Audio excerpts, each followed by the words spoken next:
넘치기를 바랍니다. 또 주님 안에서 건강하게 사시기를 주의 이름으로 축원합니다. 여러분, 건강을 위해서 나라에서 여러분들에게 나이가 들면은 1년에 한 번씩 건강검진 하도록 통보가 오죠.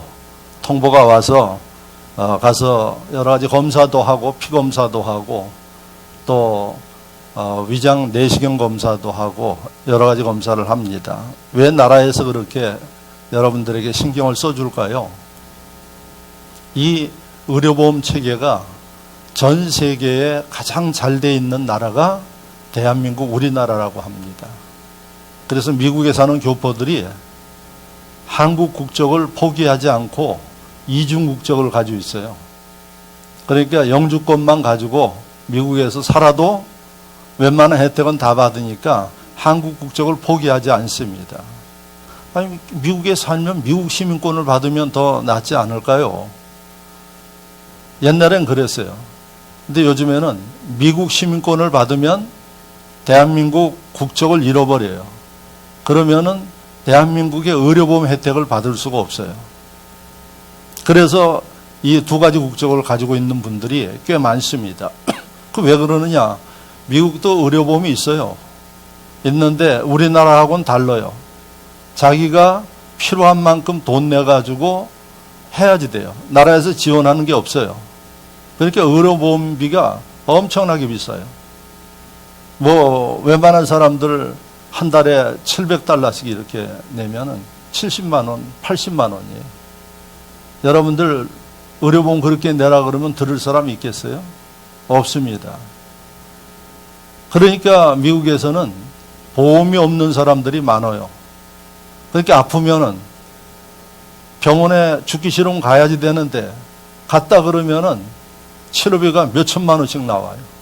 보험이 없으니까. 그 보험이 있어서 가도 보험이 싸면 혜택을 많이 못 받아요.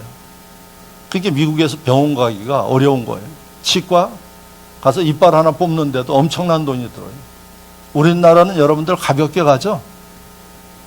그게 의료보험이 참 잘 돼 있어요.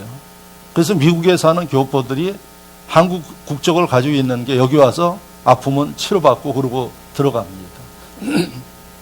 제가 언젠가도 이야기를 했지만 미국에서 공부하는 유학생이 부인이 미국에서 출산을 하게 되었어요. 이 가난한 유학생이니까 보험을 못 들죠. 그 보험 못 들고 가서 제왕절개를 했어요. 이게 몇 년 전 이야기인데 그 나중에 퇴원하려고 보니까 돈이 얼마 나왔느냐? 1억 2천만 원이 나왔어. 네? 거짓말 같죠? 애기도 마음대로 못 나, 이게 미국에서는. 이 대한민국 의료보험 시스템이 참 감사한 겁니다, 이게. 네? 여러분들 감사할 게 참 많아요. 그래서 나라에서 얼마나 감사한 거 하니? 이제 당신 가서 검사 받아보십시오. 왜요? 건강하게 살라고. 미리 가서 점검해서 아픈 곳이 있으면 치료받으라고 그렇게 해요. 그런데도 안 가는 분들이 있어. 그러니까 또 문자가 와요. 안 받으면 보험 혜택 받는데 문제가 있습니다. 2번, 3번 해서 이제 가서 받아요. 그는 나라에서 그렇게 하는 게 나라 돈이 엄청나게 들어가요, 이 보험에. 그러니까 나라에서 계산을 해보니까 여러분들이 아파서 병원을 가면 이게 돈이 더 많이 들어. 그런데 미리 예방해가지고 치료하면은 돈이 훨씬 조금 드는 거예요. 그러니까 가서 검사 받으라고 그렇게 하는 겁니다. 그래서 대한민국이 수년 사이에 수명이 급격하게 길어졌어요. 그래서 세계의 이 장수국가 중에 하나가 대한민국이에요. 그래서 옛날에는 저희가 60대면은 꼬부랑 할아버지들로 한갑잔치 했어요. 근데 요즘에 60에 한갑잔치 하면 뭐라 그래요? 주책이라 그래요. 주책이라고. 70이 넘어가야 그래도 노인이라고 명함을 내밀지 어디 70도 안 돼가지고 노인 행사를 하면은 이게 주책이라 그래요. 이렇게 나라가 바뀌었어요. 몇 년 사이에. 그 원인이 어디에 있는 거 아니? 의료보험 체계에 있고 그 다음에 미리 검사를 받으니까 그래요. 그래서 여러분들이 피 검사를 가지고 50가지 검사를 한다 그래요. 그러니 대한민국의 사람들이 건강하고 오래 살 수밖에 없어요. 그때 어느 분이 그런 얘기를 해요. 목사님, 오래 사는 건 좋은데 느는 게 약이 늪디다 그래요. 예? 근데 그 약도 여러분 얼마나 좋습니까? 옛날엔 먹고 싶어도 못 먹었어요. 그러니까 저희 어려서 배 아프다 그러면은 어떻게 했느냐? 그 소화제 하나도 제대로 없어가지고 이 옛날 할머니들이 배꼽에다가 빨간 약, 예? 그걸 뭐라 그래요? 머큐름이라 그러죠? 배꼽에다가 빨간 약, 저도 발라봤어요. 예? 우리 할머니가. 그리고 하는 게 뭔고 하니 할머니 손이 약손이다. 그래서 배문질러 주는 거예요. 그렇게 살았어요. 근데 지금은 너무 좋은 약들이 많아요. 자, 건강을 위해서 뭐가 필요하다고요? 미리 예방, 검진해서 예방하는 게 필요해요. 이게 여러분들이 예수를 믿어도 좀 안 좋다 그러면은 병원을 두려워하지 말고 여러분들이 가서 활용을 하면 돼요. 병원도 거기 하나님께서 주신 지혜 가운데 만든 거예요. 어떤 분들은 내가 믿음으로 하고 기도하는 사람인데 병원에 왜 가느냐? 그러다 죽어. 예? 하나님이 치료해 주는 사람도 있지만 치료해 주지 않는 사람이 더 많아. 이게 미국의 유명한 이 치료하는 목사님이 있어요. 기도하면은 조영기 목사님처럼 사람들이 고침을 받아요. 그분이 돌아가셨는데 이름이 존 웸버라는 분이에요. 제가 직접 미국에서 보기도 했어요. 그런데 이분은 기도하면 많은 사람들이 고침을 받아요. 그래서 수많은 사람들이 기도받으러 오는데 나중에 그분이 학생들을 가르치면서 학생들이 궁금해요. 당신이 10명 중에 기도해서 낫는 사람이 몇 명입니까? 이렇게 이야기하면 낫는 사람이 1명 내지 2명이래요. 여러분, 죽어가는 사람이 1-2명 살아나도 기적이죠. 근데 많은 사람이 그분이 위해서 기도만 하면 다 낫는 줄 알아요. 낫지 않는 사람이 더 많아요. 그런데 남들은 한 사람도 살리지 못하는데 1-2 사람 살리니 이게 놀라우게 보이는 겁니다. 그런데 당신은 뭘로 죽었느냐? 암으로 죽었어. 아니, 자기가 남들을 위해서 치료하는데 당신 아프면 당신 머리에다 손 얹고 기도하면서 치료받으시지 어떻게 그렇게 저기 하시나요? 이건 마음대로 못하는 거예요. 하나님이 은혜를 베푸셔야 되는 겁니다. 할렐루야. 자, 그래서 육신의 건강을 위해서 우리가 이렇게 검사를 해요. 그러면 우리 몸에는 3가지로 구성이 되어 있어요. 육, 혼, 영, 3가지예요. 여러분들이 지금 예배 드리는 것은 영이 작용하는 거예요. 그리고 여러분들이 성경을 읽으면서 읽을 수 있는 이거 혼이에요. 그래서 지식이 있어야 읽어요. 그런데 제가 설교를 하면 알아듣는 이것은 지식도 있지만은 성령이 감동하기 때문에 여러분들이 이해를 하는 거예요. 그러니까 우리는 진짜 건강한 사람은 육신도 건강해야 되지만은 혼도 건강해야지 되고 영도 건강해야지 돼요. 그래서 하나님이 여러분들에게 설교를 듣게 하는 시간은 뭔가 영을 건강하게 하기 위해서 하나님이 설교를 듣게 하시는 거예요. 그러니까 여러분들이 예배 드리는 게 싫어지고 설교 듣는 게 지루해지면은 어떤 문제가 생기는 거 하니 영의 문제가 생겨요. 영의 문제가 생기면 신앙에 게을러져요. 그리고 신앙생활에 병이 들어요. 신앙생활에 병이 든 특징을 알죠? 교회 가기 싫어요. 그리고 예배 드리기 싫어요. 기도하기 싫어요. 성경 읽기 싫어요. 이게 왜 이러는가? 내가 게을러서 그런 거 아니에요. 신앙에 병 들면 이런 조짐이 일어나요. 그래서 지혜로운 사람은 이걸 알고 이러면 내가 신앙생활이 나중에 문제가 되겠다. 그래서 깨닫고 본인이 노력해요. 더 열심히 하려고 하고 참석하려고 하고 말씀 들으려고 그러고 이렇게 해요. 그 사람들은 살아나요. 여러분 육신이 아프다고 안 먹어요? 안 먹으면 죽어요. 그러니까 뭐라 그래요? 어거지로 먹이려고 그래요. 그렇죠? 어거지로 먹이려고 그래요. 왜? 어거지로 먹어서 자기가 영양분을 섭취하면은 사는 거예요. 암 환자들이 왜 죽는 줄 아세요? 암 세균으로 죽는 거 아니에요. 먹지 못해가지고 영양실조로 죽는 거예요. 의사들이 암균이 직접 사람을 죽이는 게 아니라 암의 세포가 사람들의 식욕을 떨어뜨리고 먹는 거 귀찮게 만들어가지고 결국은 삐쩍 말라서 결핍으로 죽는 거예요. 그러니까 여러분 어떻게 합니까? 어거지로 먹이기도 하고 먹고 싶어 하는 것을 찾아서 먹이기도 해요. 이분들은 살아요. 그래서 암 환자들 가운데서 잘 먹는 분들은 치료됩니다. 자, 이 이치예요. 그러면 우리의 영이 건강해야지 돼요. 육만 건강해서 되는 게 아니라 영이 건강하면 어떤 특징이 있나요? 육이 잘 돼요. 육이. 그래서 요한 3서 2절 말씀에 내 영혼이 잘됨 같이 내가 범사가 잘 되고 강건해진대요. 하나님 말씀에 기록되어 있어요. 사람의 이야기가 아니라 하나님의 말씀이에요. 그런데 믿음 없는 많은 사람들은, 불신하는 사람들은 이것을 부정해요. 어떻게 영이 잘 된다고 육이 잘 되고 건강할까요? 이렇게 부정합니다. 그런데요, 미국에서는 이런 것들에 대한 연구에서 발표하는 이 보고서가 많이 나와 있어요. 우리나라에서는 이런 연구를 잘 못해요. 왜냐하면 반응이 그렇게 많지 않고 돈을 대주는 데가 많지 않기 때문에. 그런데 미국은 이런 연구를 많은 사람들이 해요. 그 중에 제가 대표적인 거 두 가지만 이야기를 할게요. 미국의 뉴욕 타임즈를 통해 가지고 발표했던 내용이에요. 그 발표했던 내용에 피츠버그 대학의 데니얼 홀이라는 박사가 연구를 했어요. 신앙생활을 열심히 하는 사람하고 그냥 생각나는 대로 다니는 사람하고 이 비교를 했어요. 이 두 부류의 사람을 갖다가 나중에 수명을 비교했더니 차이가 얼마나 나는 거 하니 2년에서 3년 차이가 나더래요.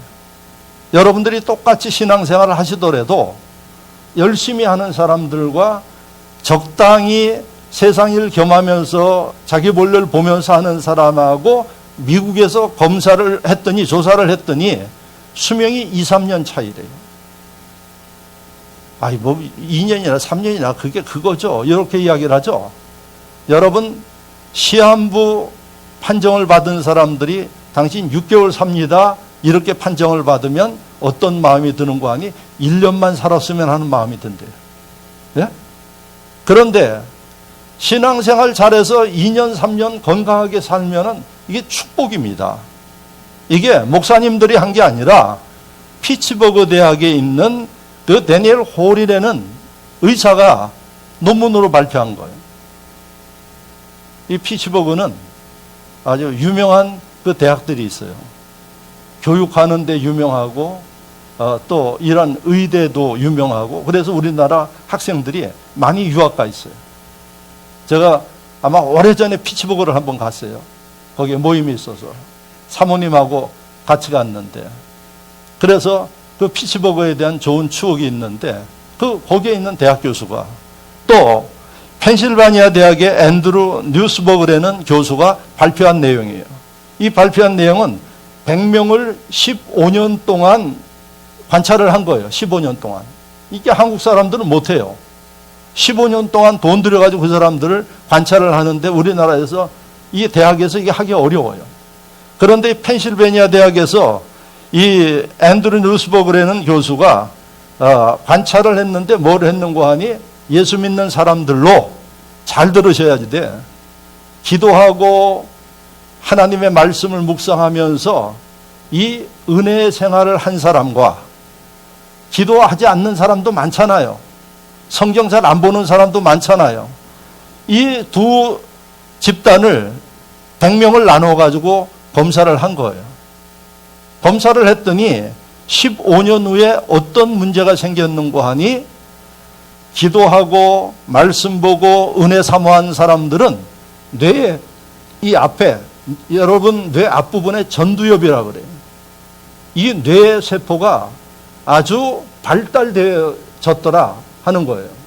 뇌세포가 MRI를 찍어보니까. 그럼 이게 뭐가 그렇게 중요합니까? 여러분 나이 들면 깜빡깜빡합니다 그러죠? 예? 그런 분들 잘 들으시기 바랍니다. 열심히 기도하세요. 그리고 열심히 성경 보세요. 텔레비 보지 말고 열심히 성경 보셔요.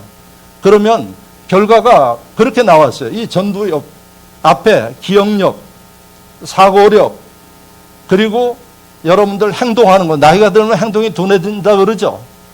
이 앞에 있는 뇌가 점점 쪼그라드는 거예요. 그런데 여러분, 은혜 생활하고 하나님이 주시는 그 기쁨과 소망 가운데 사는 사람들을 15년 뒤에 보니까 오히려 이 뇌가 쪼그라들기보다는 잘 발전이 돼 있대요. 그러니까 이 부분은 상당히 중요한 부분이에요. 말하고 기억하고 행동하고 여러분들 감정, 나이가 들면은 어린애가 된다 그러죠? 왜 그래요? 감정 기복이 심해. 그게 다 여기에서 오는 문제점이에요. 그런데 나이가 들으면 오히려 인품이 후하고 그 다음에 이 포용력이 있고 하는 분들이 있어요. 왜 그렇게 차이가 나느냐? 이 뇌 기능의 차이예요. 오늘 이 설교를 듣는 여러분들은 뭐 건강식 안 먹어도 돼요. 여러분들이 하나님 앞에 기도하고 은혜를 사모하는 이런 삶만 이루어도 하나님이 여러분 지켜주시는 이것을 의사들이 발표한 거예요. 자, 그러면 신앙생활의 중요성이에요. 여러분들에게. 그러면 건강에만 관계 있느냐? 아니에요. 물질에도 관계 있어요. 이걸 연구한 사람들이 있어요. 그걸 연구한 사람이 누군가 하니 미국의 헤리티지라는 유명한 연구재단이 있어요. 그래서 우리나라도 많은 돈을 줘서 연구하게 하는 헤리티지 재단이 아주 가장 유명한 연구재단이에요.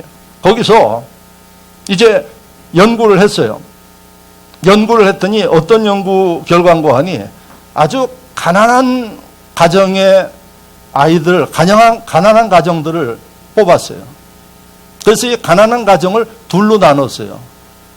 안 믿는 가정, 믿는 가정으로 이렇게 나눠가지고 이건 실제로 1970년에서 1980년까지 10년간 연구한 거예요. 이렇게 딱 나눠가지고 10년 동안 계속 추정을 한 거예요. 뭘 추정을 했는가 하니 경제생활이, 가정의 경제생활이 어떻게 좋아지는가 이것을 추정을 했어요.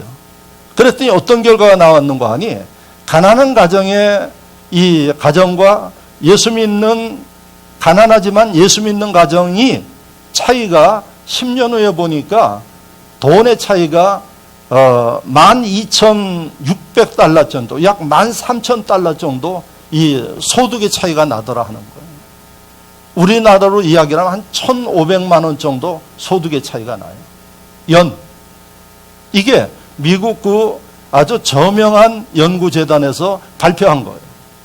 자, 저는 지금 여러분들에게 뭘 이야기하는 거 아니? 신앙생활은, 우리의 영적 생활은 여러분들의 건강과 또 물질의 축복과도 관계가 있다 하는 사실을 실제로 의사들과 과학자들이 연구해서 발표한 겁니다. 자, 그렇다면 우리가 신앙생활 하는데 왜 그렇게 신앙생활이 중요하다고 이야기하는 거 아니? 예수 믿고 천국 가는 것뿐만 아니라 이 땅에서 살면서 신앙생활이 여러분들의 건강과 물질의 축복에 영향을 미친다는 사실입니다. 할렐루야. 자, 그러면 신앙생활 잘 하셔야겠죠? 잘해야지 돼요. 제가 목사니까 여러분들에게 신앙생활 잘 하십시오 그렇게 이야기하는 게 아니라 성경의 원리가 그렇게 돼 있어요. 그래서 신앙생활을 잘하는 심령들을 하나님이 축복하시는 거예요. 그래서 오늘 설교 제목이 뭐예요? 당신의 신앙생활은 어떠하십니까? 여러분들은 지금 신앙생활을 어떻게 하고 있습니까? 이거를 하나님께서 목사에게 감동해서 여러분들에게 설교하게 하는 거예요.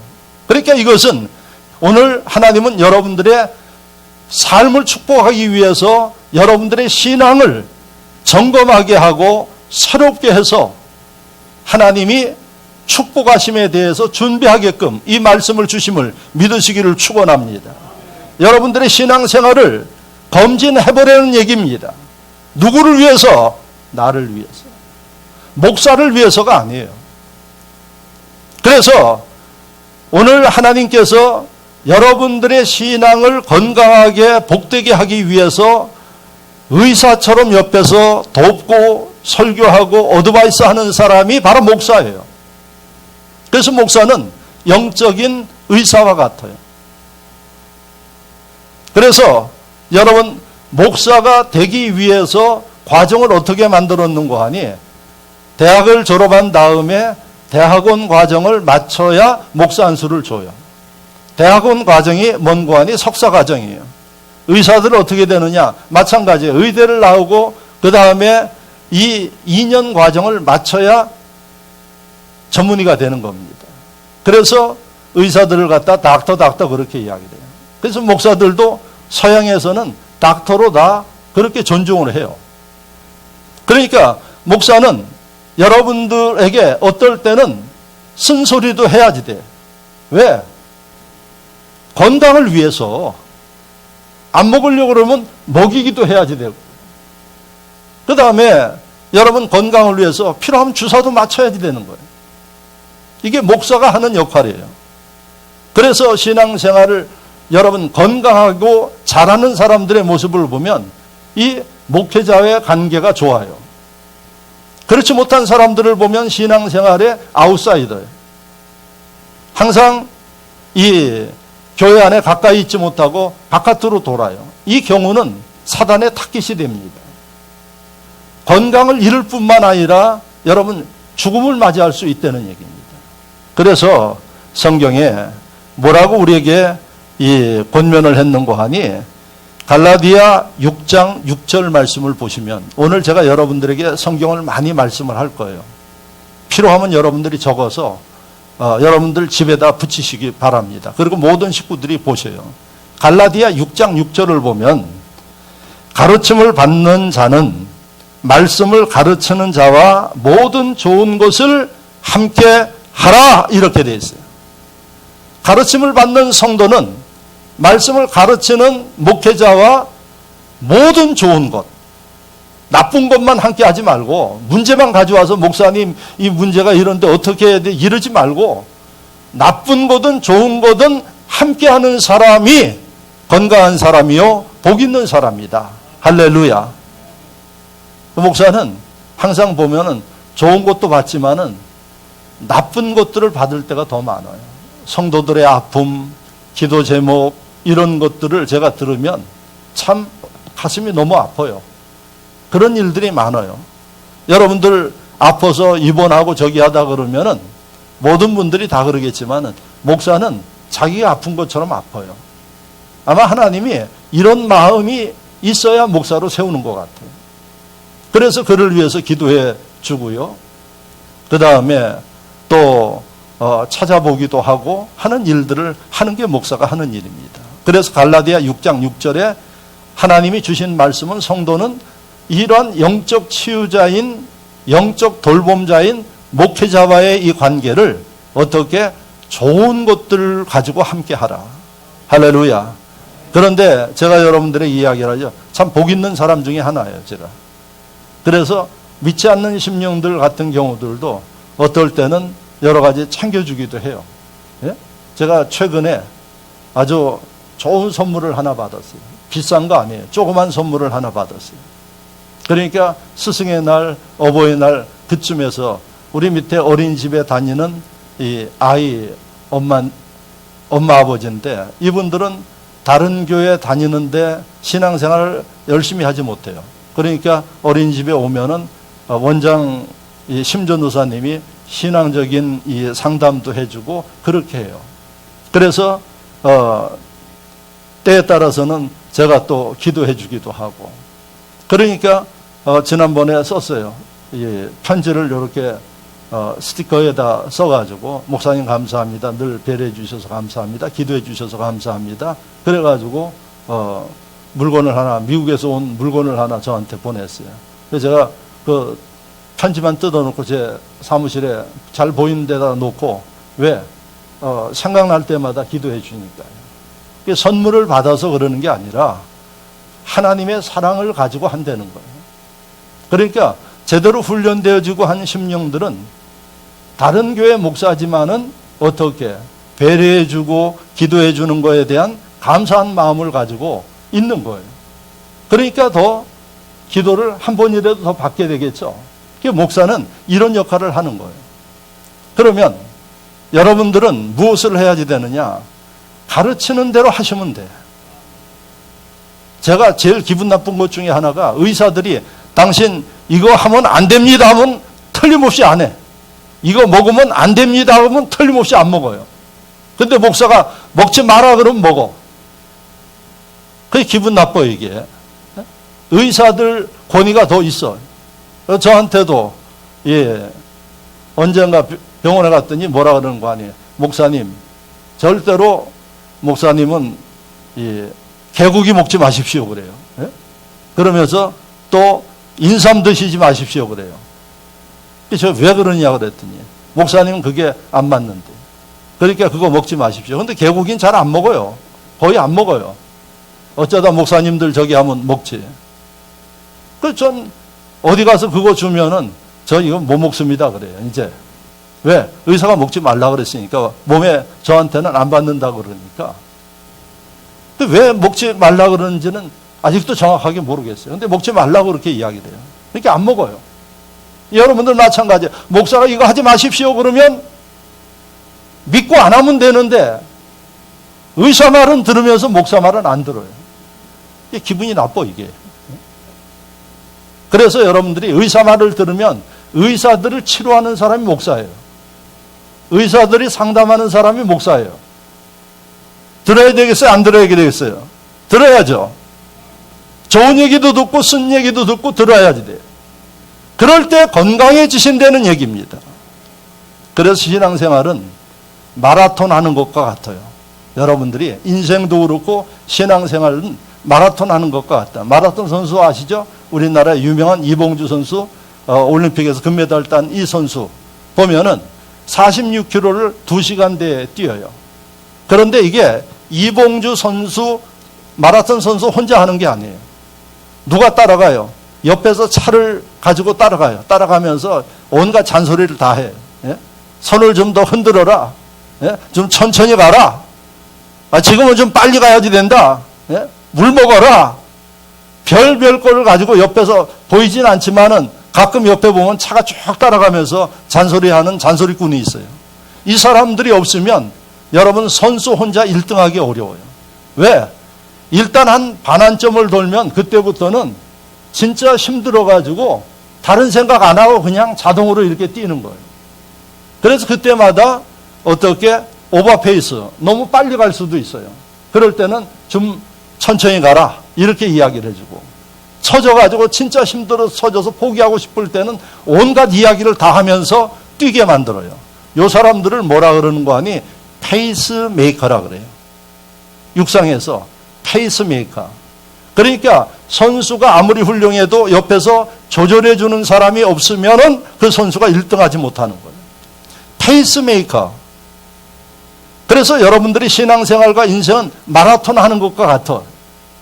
이게 뭐 어느 시점에 빨리 간다고 인생 성공하지 못해요. 신앙생활 성공하지 못해요. 어떻게 해야지 되는 거 아니? 내 페이스를 조절하면서 여러분들이 인생도 살고 신앙생활도 하셔야 되는 거예요. 요 옆에서 조절해 주는 사람이 누군가 하니? 목사예요. 여러분들의 영적 생활을 조절해 주는 사람이 바로 이 페이스메이커인 목사예요. 그러니까 들어야겠어요? 안 들어야겠어요? 대답이 없네. 듣기 싫은 모양이네. 들어야지 돼요. 들어야지. 여러분들이 잘 모르면 물어야지 돼요. 요즘 같으면 얼마나 좋아요. 문자로 다 물을 수 있어요. 예? 옛날에는 목사하고 통화하기 어렵고 힘들고 이렇게 되어서 전화하고 싶어도 못한다 그러는데 문자로 다 주고받으면 돼요. 왜? 내가 페이스를 지켜야 인생의 마라톤에, 신앙의 마라톤에 성공할 수 있기 때문에 그래요. 그래서 오늘 하나님께서 오늘 이 시간에는 여러분들에게 페이스메이커인 목사가 하나님께 받은 그 지혜 가운데 말씀을 통해서 여러분들에게 건강한 신앙생활을 위해서, 행복한 신앙생활을 위해서 권면의 말씀을 주는 거예요. 그게 오늘 설교예요. 그래서 여러분들이 지금 마라톤을 뛰고 있어요. 그런데 옆에 페이스메이커와 같은 목사가 여러분들에게 이야기를 하는 거예요. 그게 오늘 본문이에요. 그래서 오늘 본문의 11절 말씀을 보면 세 가지의 이야기가 나와요. 첫째 11절을 보면은 부지런하여 이렇게 되어 있어요. 부지런해라. 두 번째는 게으르지 말라. 세 번째는 열심을 품고, 이게 두 번째예요. 세 번째는 주를 섬겨라. 이 세 가지가 기록되어 있어요. 그러니까 지금 페이스메이커 목사가 여러분들 달리고 있는데 이야기하는 거예요. 열심히 하십시오. 부지런히 해야 됩니다. 한눈 팔지 말고 주님을 섬겨야지 됩니다. 이런 이야기를 하는 거예요. 그런데 오늘 제가 시간상으로 11절 말씀만 여러분들에게 드렸지, 여러분들이 읽어야 할 말씀은 9절부터 16절 말씀이에요. 9절부터 16절 말씀을 집에 가셔서 몇 번이고 읽어보세요. 그러면 오늘은 제가 여러분들에게 페이스메이커 역할을 하지만은 여러분들과 함께하는 성령님은 여러분들이 집에 계실 때 어디 있든 9절에서 16절 말씀을 계속 여러분들에게 하실 거예요. 이렇게 하라. 이렇게 해야지 된다. 그래서 오늘은 하나님께서 제게 주신 시간의 분량만큼 세 가지만 말씀드릴 겁니다. 그 첫째, 열심을 내라. 이게 하나님이 주신 말씀이에요. 혹시 여러분들 가운데 열심히 떨어진 분들이 있으면 여러분들을 향해서 주시는 말씀이에요. 잘하고 계신 분들은 열심을 잃지 않도록 더 노력하려는 얘기예요. 열심을 내라. 그래야 신앙의 마라톤에, 인생의 마라톤에서 성공할 수가 있어요. 2등 하기는 싫을 거예요. 기왕이면 1등 하기를 원하지. 승리하기를 원하지 패배하기를 원치 않을 거예요. 그러면 기억하십시오. 열정이 있어야지 돼요. 열심히 있어야지 돼요. 여러분, 우리를 만드신 하나님이 어떤 분일까요? 하나님이 열정이 있는 분이에요. 믿으시면 아멘. 고린도 후서 11장 2절 말씀. 이 말씀에 보면 내가 하나님의 열심으로 너희를 위하여 열심을 내노니 이렇게 돼 있어요. 고린도 후서 11장 2절 말씀이 오늘 본문을 기록한 사도 바울이 기록한 말씀이에요. 그 고린도 후서 11장 2절에 보니까 바울이 열심히 하나님의 일을 했는데 왜 그러느냐 그랬더니 나를 구원하신 하나님, 나를 만드신 하나님이 자기가 보니까 열심히 있는 분이래요. 그래서 하나님의 열심을 본받아서 나도 너희를 열심히 돌보고 너희를 위해서 목회한다 이렇게 이야기를 하고 있어요. 그러니까 하나님이 하나님과 닮아가려고 하는 이 바울을 쓰시죠. 이 바울을 축복하죠. 왜요? 하나님의 말씀대로 하니까. 그러니까 여러분, 하나님이 이런 열심을 가지고 우리를 돌보고 계셔요. 그런데 우리는 열심이 아니라 냉랭해요. 제가 아멘도 여러분들에게 일러드렸어요. 하나님 말씀을 들을 때는 아멘도 잘하라고. 냉랭해요. 여러분, 우리가 하나님을 향한 모든 것들은 열정이 있어야지 돼요. 찬송도 열정이 있게, 기도도 뜨겁게, 필요할 땐 묵상 기도도 해야겠지만, 그런데 하나님이 성경을 보면 어느 정도 열심인가 궁금하실 거예요. 제가 세 가지만 말씀드릴게요. 하나님이 우리를 향해서 얼마나 열심을 가지고 계시는지 잘 들으셔요. 그리고 본받으셔요. 첫째는 시편 121편 4절 말씀. 시편 121편 4절 말씀. 제가 일부러 두 번씩 반복합니다. 중요한 말씀은 기록해서 집에다 좀 붙이세요. 그리고 보셔요. 121편 4절 말씀을 보면 하나님은 졸지도 주무시지도 않는데요. 예? 누구를 위해서? 나를 위해서. 예? 나예요, 나. 여러분들을 위해서 졸지도 주무시지도 않는데요. 여러분들 하루 저녁만 앉아봐요. 그럼 뭐 그냥 정신이 몽롱하고 그러죠. 근데 이 하나님 우리를 위해서 얼마나 열심히신지 졸지도 주무시지도 않고 우리를 보고 있대요. 근데 많은 사람들이 이거를 못 느끼고 살아요. 하나님이 여러분들이 잘하고 못하는 걸 다 보고 계셔요. 그래서 하나님은 잘하면 상 주는 거예요. 못하면 책망하는 거예요. 이걸 알고 사셔야 돼요. 이렇게 하나님 열심히셔요. 열정. 두 번째, 요한계시록 22장 13절 말씀. 요한계시록 22장 13절 말씀을 보면 하나님은 알파요 오메가라고 이야기를 하세요. 알파는 시작이요, 오메가는 끝을 이야기하는 거예요. 그렇게 하나님은 시작했으면 끝장을 보는 거예요. 이런 열심이 있으셔요. 그런데 예수를 믿으면서도 일은 벌려놓고 끝을 마무리하지 못하는 사람들이 많아요. 예? 가끔 가다가 어느 분이 저한테 그래요. 저는 일을 잘 벌립니다. 벌리기는. 목사님 가운데도 있어요. 그런데 그 뒷마무리는 저희 집사람이 다 합니다. 이런 분이 있어요. 그래도 집사람이 다 하니까 그나마 다행이지. 집사람이 안 하고 집사람도 똑같이 다 벌려만 놓으면 어떻게 되겠어요? 그 집 망하는 거예요. 근데 하나님은 시작하면 끝을 보는, 이게 열정이 없으면 못하는 거예요. 이게 하나님이 말씀하신 거예요.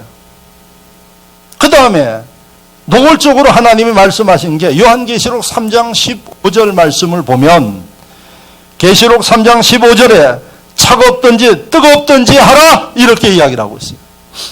차갑든지 뜨겁든지 믿든지 열심히 믿든지 둘 중에 하라 하라는 거예요. 그렇다고 여러분들 보고 하나님이 믿지 말라, 차갑게 이렇게 하라, 그 말씀은 아니죠. 강조하기 위해서 하는 거예요. 뜨겁게 하라고 아주 직설적으로 이야기를 하고 있어요. 그러니까 신앙생활은 어정쩡하고 냉랭하게 아니라 내 마음속에서 뜨거움을 가지고 하는 게 신앙생활이고, 이 사람들이 하나님의 분복받고 쓰임받는 데는 사실을 잊지 마시기를 축원합니다. 그래서 하나님이 더 노골적으로 말씀하신 게 요한계시록 3장 19절에 말씀하셨어요. 계시록 3장 15절에 말씀하셨는데 그 뒤에 19절 말씀을 보면 내가 열심을 내라, 회개하라 이렇게 돼 있어요. 열심을 내라, 회개하라. 이 얘기는 무슨 얘기입니까? 열심히 하지 못한 것을 회개하라는 얘기예요. 그러니까 우리가 하나님 앞에 죄진 것 회개하는 거, 여러분들이 뭐 주일 지키지 않고 이런 것만 생각하는데 요한계시록 3장 19절 말씀을 보면은 뭐라고 말씀하셨는고 하니 열심히 하지 못한 것 회개하래요. 이러면은 한국 교회 안에 회개할 사람들 많습니다. 이걸 보면 하나님께서 우리의 무엇을 보느냐? 하나님을 섬기는 신앙생활에 여러분들의 열정도를 보고 계시다는 이야기예요. 그래서 하나님은 심은 대로 거두니까 열심을 가지고 여러분들이 주님을 섬기고 주의 일에 힘쓰면 그에 합당하게 하나님이 상급을 주시는 겁니다. 합당하게 하나님이 쓰시는 겁니다. 근데 많은 사람들이 불로소득을 원해. 어떻게? 일은 안 하고 돈 많이 벌려고 그래요. 한탕주의라 그러죠. 이걸 갖다 우리가 뭐라고 이야기를 하는 거 아니에요? 허세에 사로잡힌 사람이라고 이야기를 합니다. 신앙생활 내가 제대로 안 하면서 하나님의 축복을 받기를 원해요? 이거 하나님 절대로 여러분들 그 생각에 동의하지 않아요. 그래서 여러분들이 심는 대로 걷는 거예요. 열심을 가지고 하나님을 섬기면 하나님이 거기에 맞춰서 은혜 베푸시고 역사하세요. 그래서 하나님께서 목사를 통해서 열심히 있는가를 점검해 보려는 거예요. 그리고 이게 없다 그러면 여러분, 우리 2부 예배 뒤에 엘리야 기도회 하는데 다 힘 빠져 있는 엘리야에게 힘 주는 하나님, 이런 기회를 통해서 여러분들의 열심을 회복시키겠다는 얘기예요. 왜요? 그래야 건강하니까. 그래야 여러분들이 영적으로 승리할 수 있으니까. 그래서 첫 번째 하나님 말씀하시는 게 열심, 두 번째 부지런하라. 부지런하라. 열심 있는 사람은 당연히 부지런하죠. 그러니까 열심과 부지런은 같이 가요. 그래서 여러분들에게 부지런하라고 하나님 말씀하고 있어요. 하나님은 게으른 사람 싫어해요. 좀 더 강하게 이야기하면 게으른 사람을 미워해요. 여러분 잠언 10장 4절 말씀을 보면 잠언 10장 4절입니다. 이 말씀을 여러분들이 보면은 이렇게 기록되어 있어요. 손을 게으르게 놀리는 자는 가난하게 되고 손이 부지런한 자는 부하게 되느니라. 할렐루야. 손이 부지런한 심령은 여러분 부하게 된대요. 그런데 게으른 심령은 하나님이 축복하지 않으니까 가난해질 수밖에 없어요. 여러분 부지런하십니까? 이 부지런이라는 얘기는 우리는 세상의 일과 하나님의 일을 같이 이야기하는 거예요. 아니 목사님 저는 세상 일 열심히 하는데 주의 일은 좀 게으릅니다. 안 돼요. 왜? 하나님은 좌로나 우로나 치우치지 않기를 원하셔요. 세상에서도 열심히 살면 주님을 섬기는 일에 열심을 가져야 돼요.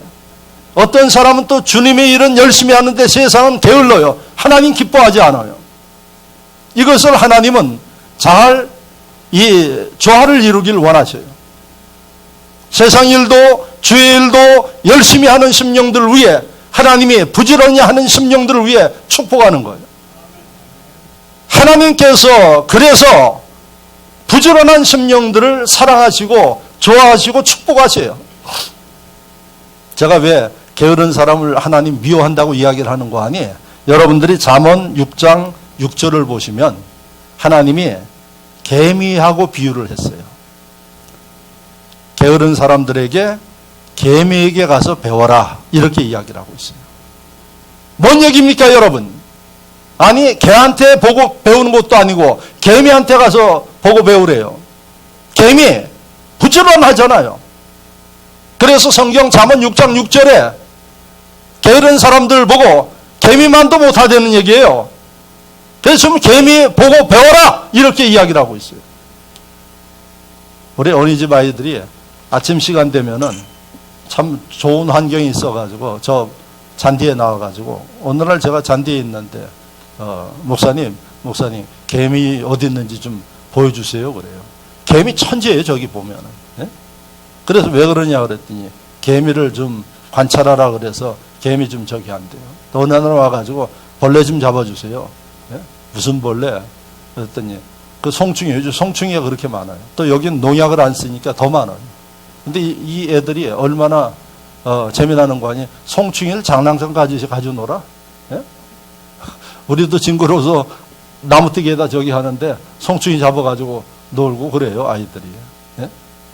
그런데 그 개미 모습을 보면은 참 부지런합니다. 예?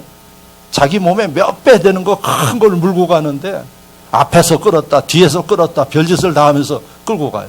그러다 안 되면 여러 마리가 그 큰 거를 끌고 굴에 가지고 들어가요. 보셨죠? 저만 본 게 아니라. 예? 참 부지런해요.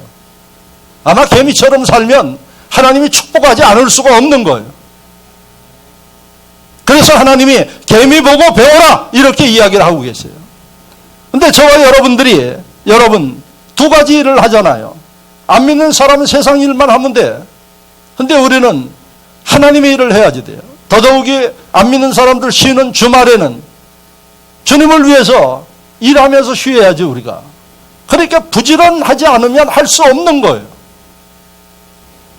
그런데 여러분 이 일을 할 때 우리에게 두 가지 축복이 있어요. 이걸 아십니까?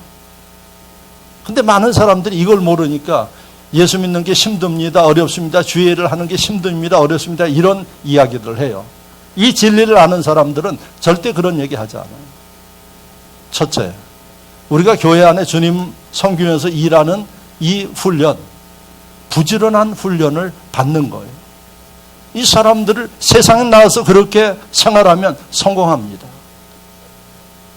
여러분, 안 믿는 사람들도 부지런한 사람들 좋아해요.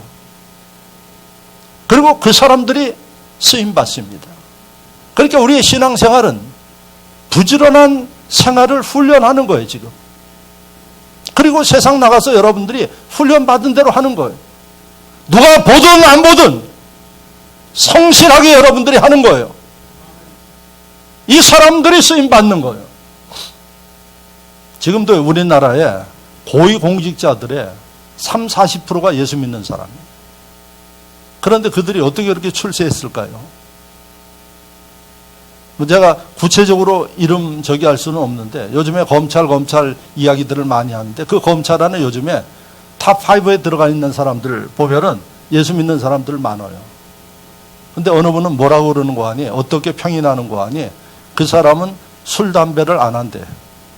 그래서 회식 장소 같은 데 잘 안 간대. 그런데 어떻게 그 술, 담배하고 이런 게 아주 만연한 그 세계 속에서 탑5에 들어가겠어요? 하나님의 축복하심. 그래서 우리나라 고위공직자들 가운데 한 30~40% 정도가 예수 믿는 사람이에요. 이따가 제가 마지막에 설교하려고 했던 건데. 그러면 세상 사람들처럼 술, 담배 이런 거 안 해도 어떻게 하나님이 축복해서 올라간다는 거예요. 근데 뭘 보고 올라가느냐? 신실한 거예요. 예? 부지런한 거예요. 그래서 올라가는 거예요. 뭐 가서 잘 보이고 이렇게 아첨하고 그래서 올라간다는 게 세상 사람들의 사고인데 여러분 생사하복을 주관하시는 하나님이 그 위에 계셔요.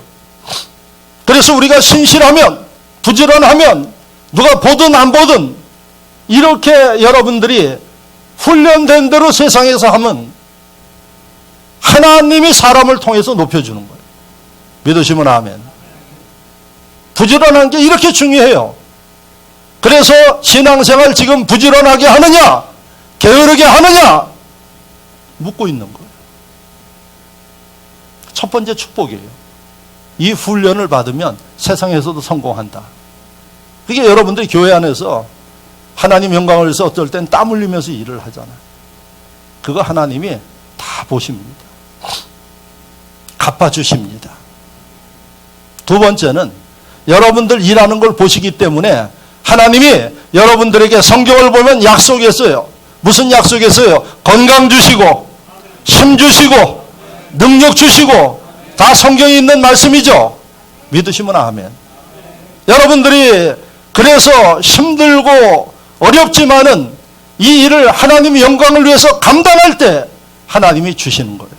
아, 내 자녀가 이렇게 피곤하게 일을 하는구나. 힘을 주시요. 얼만큼 힘을 주시느냐?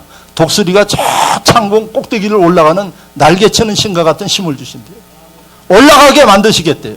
할렐루야! 이게 믿음이에요. 여러분들이 주의 일을 하면서 이런 마음을 가지고 하는 거예요. 그럴 때 하나님이 여러분들을 축복하시고 이 축복을 여러분들이 받아서 봐라! 와 봐라! 외칠 수 있는 게 전도예요. 뭐 말한다고 전도하는 거 아니에요. 하나님의 영광을 나타내는 거예요. 우리가 예수를 믿는 게 교회 다닌다고 예수 믿는 거 아니에요. 여러분들이 체험해야지 돼요. 변화돼야지 돼요. 그래서 교회 다니면서도 여러분들이 열정이 없고 체험이 없으면 이거 부끄럽게 생각하고 하나님 만나기를 원합니다. 여러분 몇 날이고 부르짖어 기도하면서 하나님의 은혜 받으셔야지 됩니다. 누가 이런 일들을 해요? 부지런한 사람들이 하는 거예요.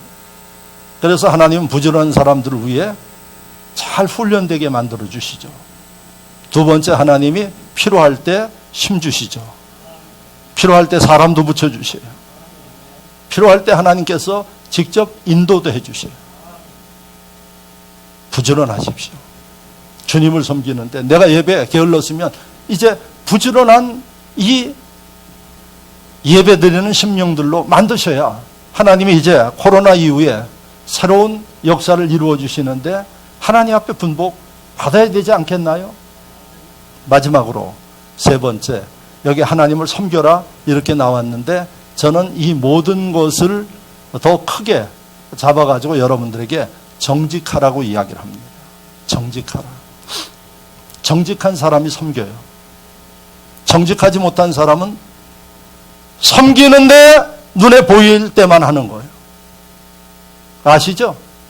위선적으로 하는 거, 형식적으로 하는 거, 사람 앞에 하는 거, 하나님은 속지 않아요. 그래서 하나님이 섬기라 그러는데 어떤 마음의 자세가 있어야지 하는 거 하니 정직하셔야 섬길 수가 있어요. 정직해야 어떤 상황에서든 하나님 앞에 여러분들이 하나님이 원하시는 일들을 할 수 있어요. 그래서 하나님께서는 정직한 사람들을 축복해요. 신명기 6장 18절 말씀을 보면, 신명기 6장 18절 말씀에 보면 정직한 사람들에게 주시는 세 가지 축복이 있어요.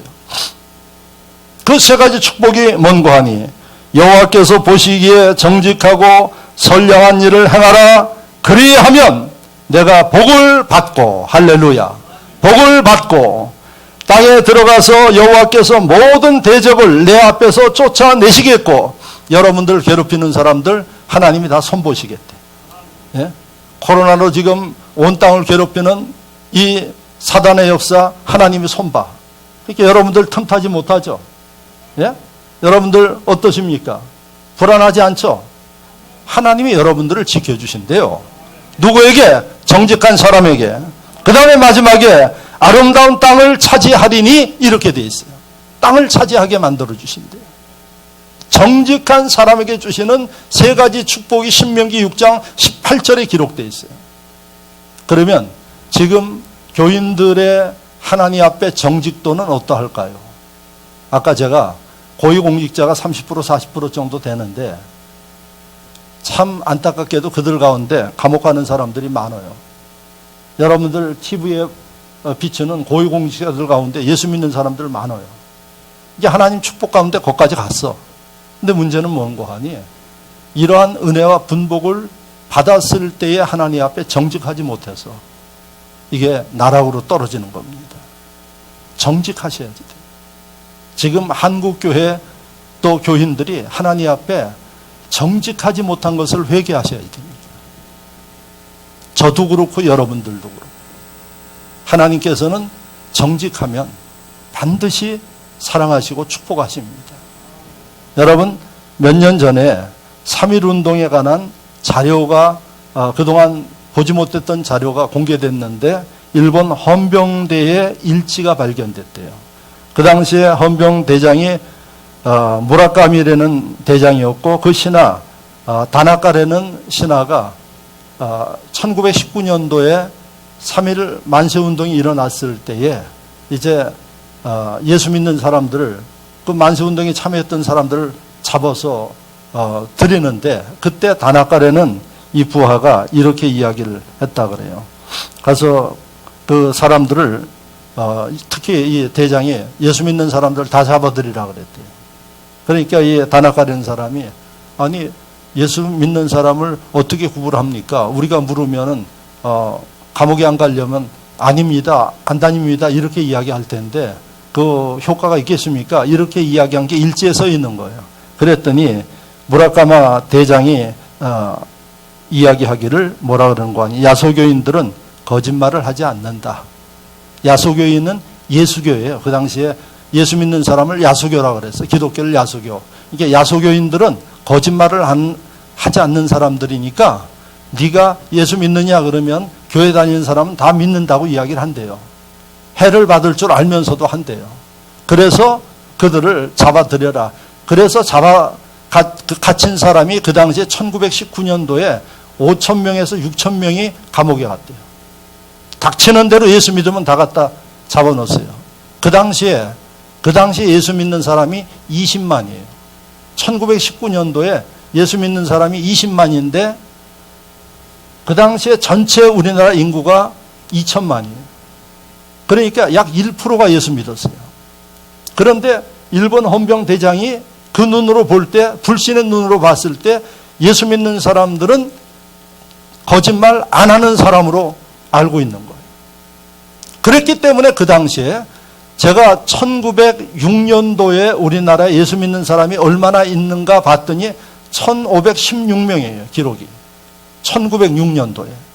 그런데 본격적으로 교회에서 성령운동, 은혜운동이 시작한 1907년을 지나면서 1917년도에 여러분 예수 믿는 사람이 20만이 됐어요.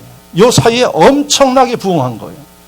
부흥의 요인이 여러분 성령의 역사가 있는데 성령 받은 사람들이 다 변화되는 거예요. 그리고 변화되어서 옛날 그 사람이 아니라 달라져 버린 거예요. 술 먹던 사람이 술을 끊고 노름했던 사람이 노름 끊고 이게 여러분 교회만 가면 이런 변화가 있는 거예요. 거짓말했던 사람들 거짓말하지 않고 그러니까 안 믿는 사람들이 보면은 교회 신기한 곳이에요. 그러니까 여러분 교회에서 부흥회 하면 구경하러 가는 거예요. 지금은 어떻습니까? 제가 정직에 대해서 이야기를 하는데 오늘날 여러분 교회 나오는 심령들이 얼마나 정직한가요? 거짓말하는 사람들 많습니다. 예수 믿지 않는 사람들이 저것들 때문에 교회 안 다닌다고요. 왜? 거짓말하죠. 덕도 안 되죠. 오히려 교회 다니는 사람들이 남들 흉보고 비판하는 사람들도 많아요. 이거 하나님 영광 가리는 거예요. 하나님 영광. 하나님 이거 다 보고 계셔요. 그래서 여러분 우리가 하나님 앞에 건강한 신앙생활을 하기 위해서는 회개해야지 되는데 하나님 앞에 정직하지 못한 것 회개해야지 돼. 지금 이 시대의 크리스찬들이 하나님 백성들이 가장 주안점을 가지고 해야 할 일들이 하나님 앞에 위선적인 거 다 벗어버리고 정직하게 위해서 기도하고 회개하고 할렐루야.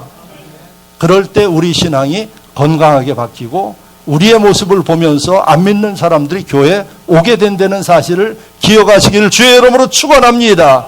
감사하게도 하나님께서 사랑하셔서 우리에게 그런 시간을 주시죠. 엘리야의 기도회를 통해서 회개하라고 하나님께서 주시는 시간입니다. 할렐루야. 오늘 말씀 잘 들으면서 건강한 신앙생활, 유괴생활을 이룰 수 있기를 주의 이름으로 축원합니다. 말씀을 생각하며 다 같이 한 목소리로